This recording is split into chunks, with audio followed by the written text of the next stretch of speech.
আসসালামু আলাইকুম, কেমন আছো সবাই? আজকে বানালাম নবাবী সেমাই। এটা আমার পার্সোনালি অনেক পছন্দের একটা সেমাই। তো আমি বাসায় এভাবে রান্না করি যখন একটু তাড়াহুড়ার মধ্যে রান্না করতে চাই বা সহজ পদ্ধতিতে। তো এই তো দুধের মধ্যে চিনি দিয়ে দিলাম, একটু গরম মশলা দিয়ে দিলাম, তারপর একটু লবণ দিলাম, যেহেতু মিষ্টি খাবারে একটু লবণ দিলে টেস্ট হয়।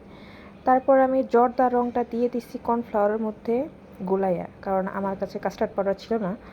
তো এইভাবে দিলে সহজ পদ্ধতিতে খারাপ লাগে না, খেতে ভালো লাগে, দেখতেও সুন্দর লাগে।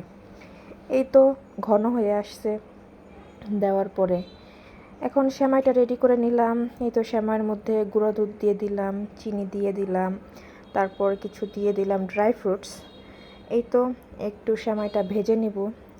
ভেজে নেওয়ার পরে যখন ভাজা হয়ে যাবে, একটা ফ্লেভার আসবে, তখন আমি একটু ঘি দিয়ে দিলাম। ঘি দিলে টেস্টটাও যেমন ভালো আসে, প্লাস খাইতেও ভালো লাগে, ফ্লেভার আসে একটা। তো ঘিটা পরে দিয়ে একটু ভাজা ভাজা করলাম, তারপর যেটার মধ্যে সেমাইটা রেডি করব সেটার মধ্যে দিলাম। এই তো হয়ে গেছে। আল্লাহ হাফেজ।